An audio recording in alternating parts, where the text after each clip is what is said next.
They are shadowed beyond recognition. Not that they are not seen, but they are not known. For generations they have been tainted and made slaves of themselves, not of their making, but of the making of the one who subjected them to the weaknesses of their inner selves. The woman's voice is not heard. So I would tend to say there are no policies for the woman. There are no policies giving her the right. There are no policies empowering her to exist with the full rights of human existence.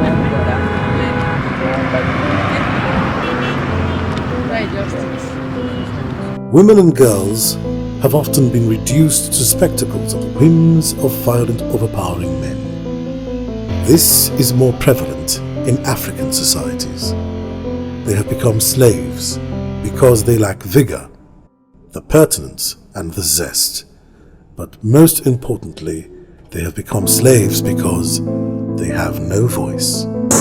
The policies, if enacted, would help, because it would help the woman who ordinarily has been clamped down by cultural norms, and because the people who actually take these decisions are men. So if these policies are in place, it kind of gives hope to the woman who is down there. Their agonies have been sheathed underneath the skins of male dominance and societies insensitive to the plight of affected women and girls. However, the loudness of their cries and their woes resonates in the intensity of the grief written on their silent faces. This is the plight of women and girls in Nigeria.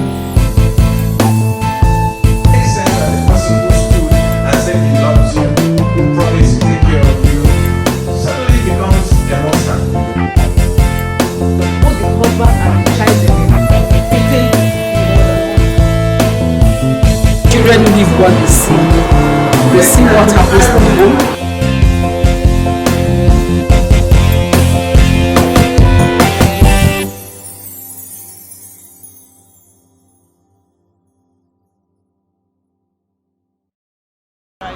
For many years in Nigeria, women have been victims of gender-based violence, otherwise termed as violence against women.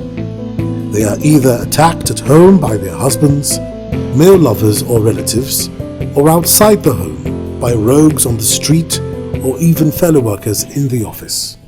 The United Nations Declaration on the Elimination of Violence Against Women defines violence against women as any act of gender-based violence that results in or is likely to result in physical, sexual or psychological harm or suffering to women, including threats of such acts, coercion or arbitrary deprivation of liberty, whether occurring in public or in private life. The World Health Organization states that there are many forms of violence against women, including sexual, physical or emotional abuse by an intimate partner, physical or sexual abuse by family members or others, sexual harassment and abuse by authority figures such as teachers, police officers or employers, trafficking for forced labor or sex, and such traditional practices as forced or child marriages, dowry-related violence and honor killings, when women are murdered in the name of family honor.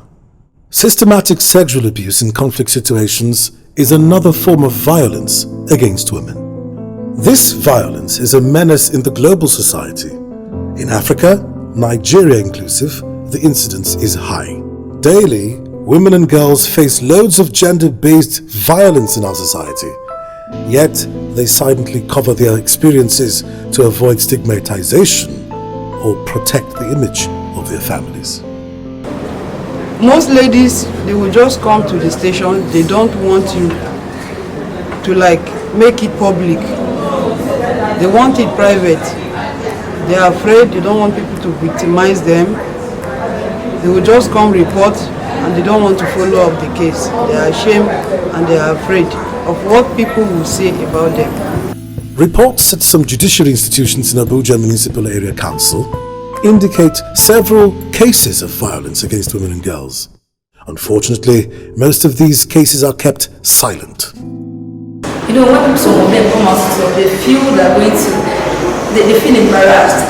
And after talking, they don't know where they're going to face action. So most of them don't come out to talk. But those ones that come out to talk, you either get to know through someone that knows someone, you either get to know maybe through the wounds they've sustained, through the physical abuse and everything.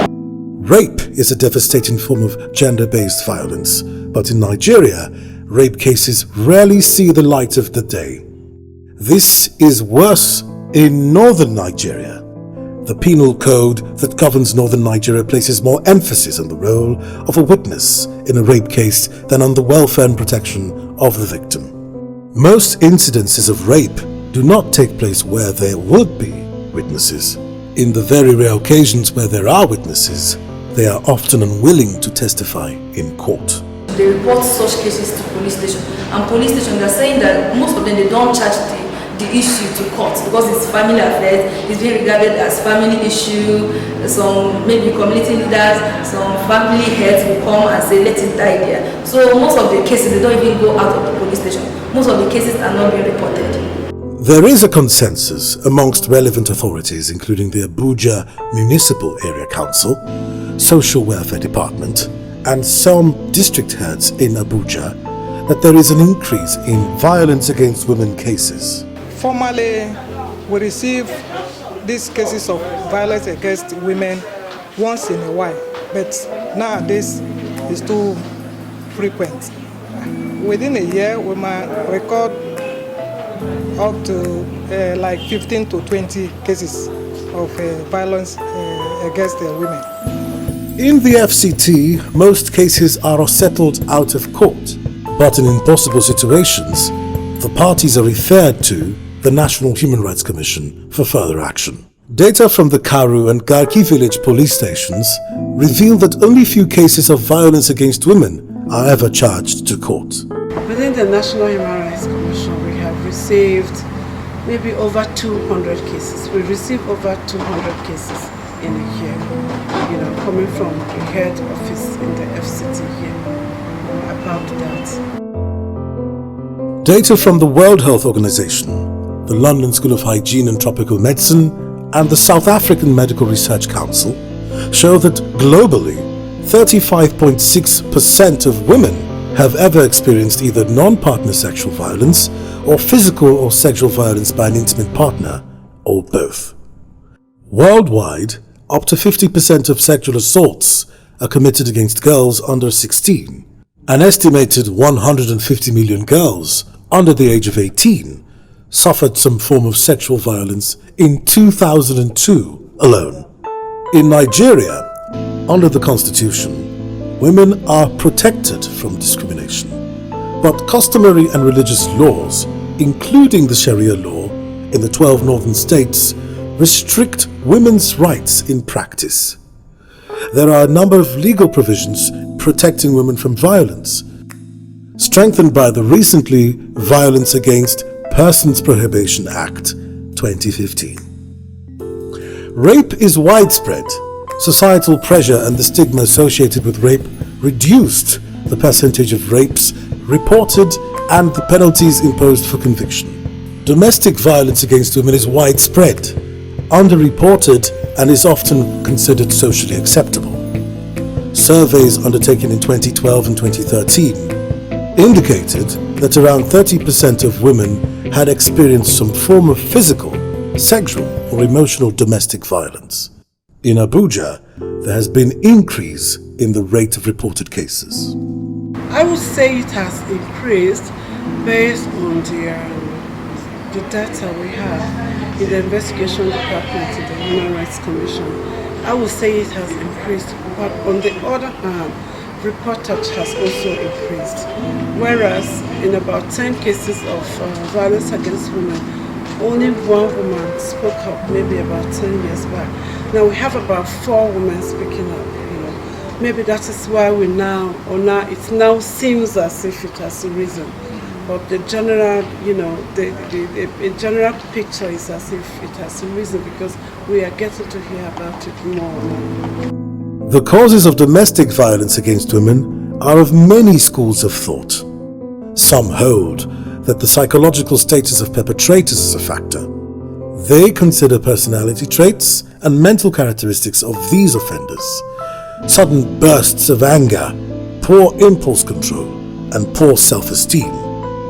Abusers abuse in order to establish and maintain control over their partners. Abusers' efforts to dominate have been attributed to low self-esteem or feelings of inadequacy, unresolved childhood conflicts, the stress of poverty, hostility and resentment towards women, called misogyny, personality disorders, genetic tendencies and social cultural influences. Social theorists consider external factors in the perpetrator's environment, such as family structure, stress, and social learning, to be motivators.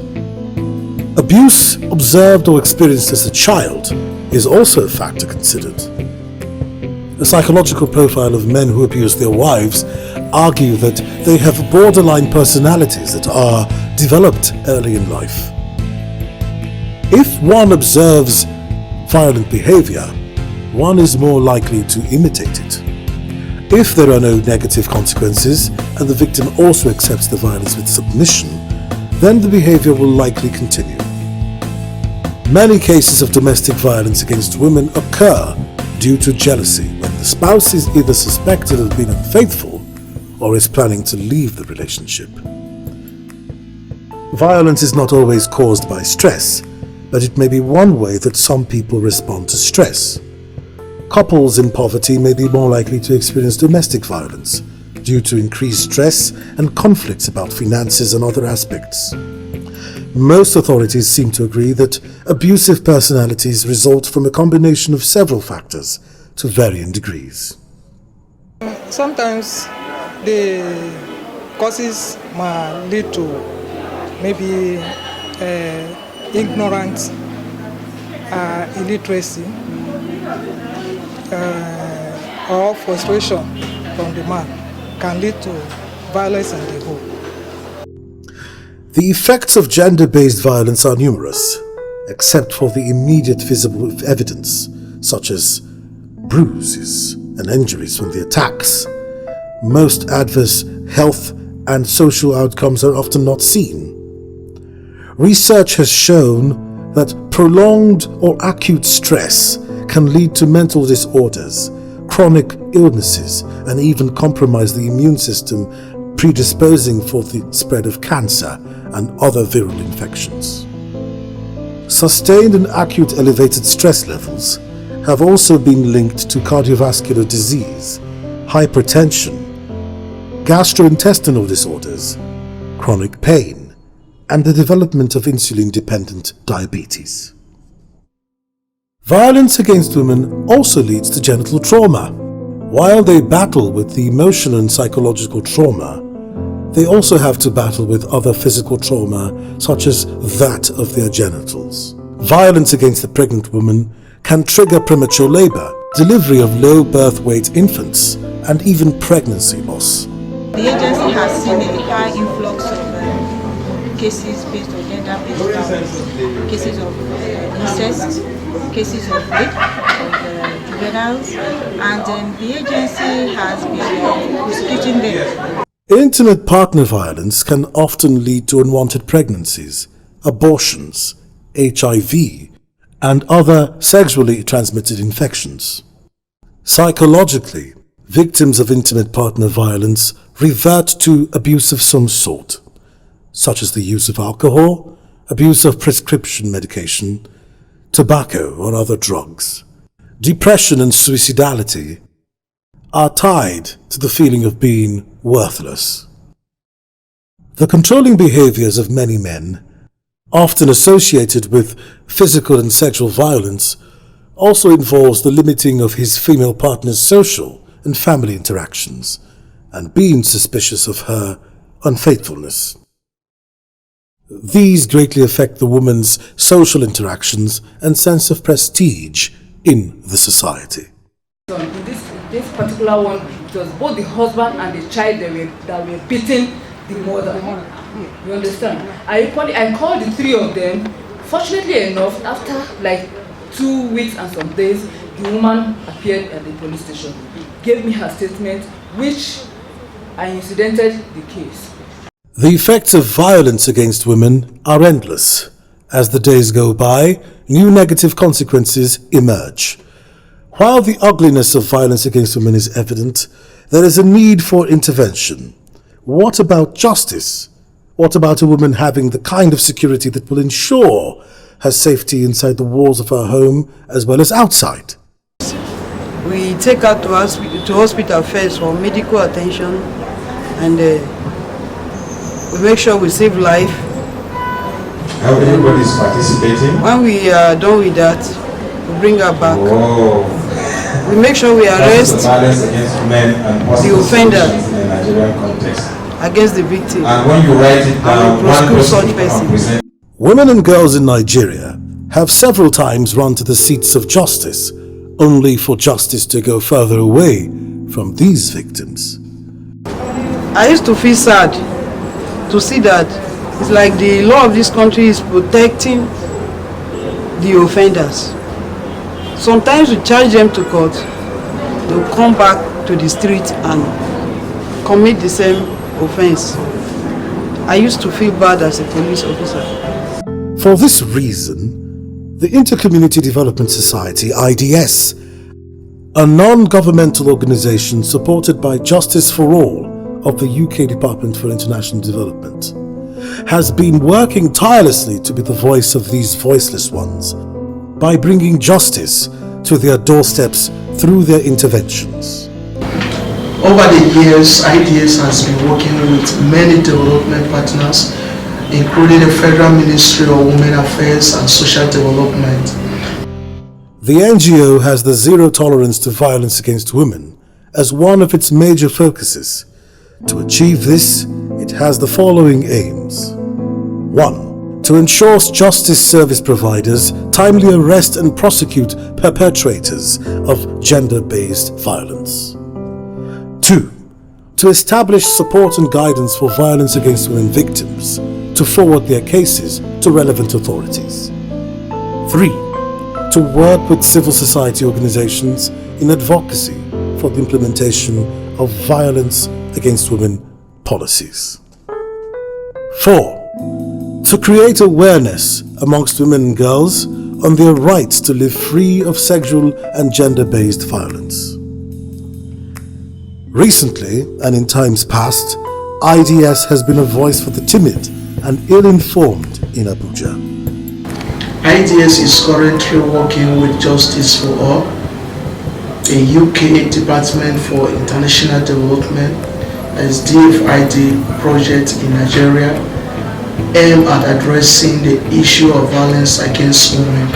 Under this project, what we are doing is to mobilize and strengthen the capacity of the supply side actors, the police, the magistrate, and social welfare officers to increase arrest and prosecution of perpetrators of gender-based violence in the society. Until of recent, women in Nigeria have been relegated to the back and denied their rights. Masters in the kitchen and mistresses in the bedroom. These have always been the positions of Nigerian women. Perhaps this gives the male folk more impetus to abuse them. After the abuse comes silence and a false submission as the women folk consider it their fate. Ignorant of the laws enshrined in the Constitution and the United Nations Human Rights Charter, the faces of these gullible women and girls remain somber. In a twist, ignorance is not just the obstacle of these women. Government's proper implementation of these policies is another setback. So when it is in practice, the woman's voice is not heard. So I would tend to say there are no policies for the woman. There are no policies giving her the right. There are no policies empowering her. to exist with the full rights, human existence. Of the victims whose cases reach authorities, many complain of not gaining closure or justice. On payment of a token as bribe, offenders are often let loose by officials. Therefore, timely arrest and proper prosecution of these perpetrators has been whisked into thin air. Another twist is the stigma and shame associated to being a victim of violence against women. In Abuja, just like other parts of Nigeria, women and girls shy from reporting such cases lest they become spectacles of public disgrace. So, while the law exists, salient laws of human tradition, norms and values override human rights. So in the first place, we need to have laws that that recognize our culture as Africans. So we have to make laws that are very practical. We also need to have people who have the duty to intervene in issues like this. Maybe the judiciary, maybe cases like this are going to the judiciary. They have to take it into recognition the African culture.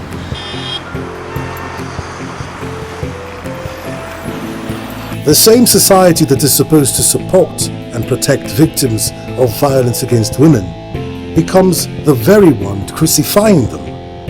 This must be stopped. The position of Islam on gender-based violence is that it is completely prohibited. Because today you violate your wife, tomorrow it could be your daughter, somebody else will do that too. Because children live what they see. They see what happens in the home, even if you don't speak it. They see it and they try to imbibe it unconsciously. There is need for justice service providers to ensure timely arrest and prosecution of perpetrators of gender-based violence. There is also a need to increase pressure on service providers to ensure perpetrators are brought to book. It's very important to get people to speak up against violence right as a child up to the time she becomes a woman. Some victims simply need a little support to voice out and reach for help. As much as the rights of Nigerian women and girls have been severely drummed, many remain ignorant of their rights. Put another way, they consider their right to be mere statements on paper smeared with ink. Someone needs to reassure the Nigerian woman that she can seek for justice and get it. IDS has been working tirelessly to develop all materials that will provide information and guidance where violence against women victims can seek justice. Yes, we have organized workshops severally and invited relevant groups of people. What we chiefly want to do is, in most cases, to train those people so that when they go out, they will form a coalition so that even at the community level, everyone is made aware of his or her own rights. And I'm sure the society will be better for it. IDS has been embarking on two types of campaigns. One, a campaign for effective laws, policies and institutions that prevent violence against women and support survivors. Two, campaign for the change in individual behavior, social norms and attitudes towards women and girls through public awareness. As an organization dedicated to addressing the issue of violence against women in the society, we have lined up programs like collaborating with both local and international development agencies to increase awareness on the issue of violence against women. It is the dream of IDS that its intervention will enhance CSO service providers' capacity to be aware of their responsibility for the reduction of violence against women cases in the Abuja Municipal Area Council, FCT and Nigeria at large. Also, increase awareness of violence against women in the society and provide information on where victims of violence against women can seek justice. We also advise those that have access to our toll-free helpline to call the number so that they can receive support and guidance on the appropriate authority or institution that they can report their case and access justice within a very short possible time. What they're supposed to do immediately they suffer any violence is to report the perpetrator to a police station that is closer to them, and if there is no police station they can go to traditional rurals and other service providers within the society. We look forward to a future society where women and girls are free from all forms of violence and injustice.